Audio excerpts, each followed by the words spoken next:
सिलसिला वो जारी है। इस बार ये शेल लोड किया गया है, फायर किया गया है और ये शेल बिल्कुल सीधा उस जगह पे जाके गिरा है जहाँ पर जुबैर नियाज़ी मौजूद है।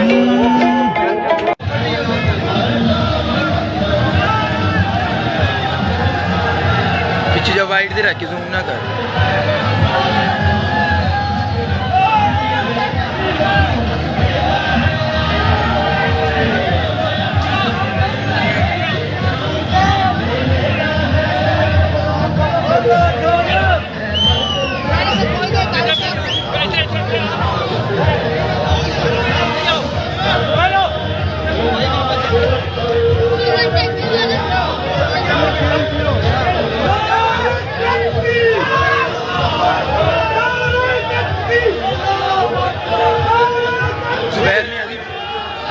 वीडियो बना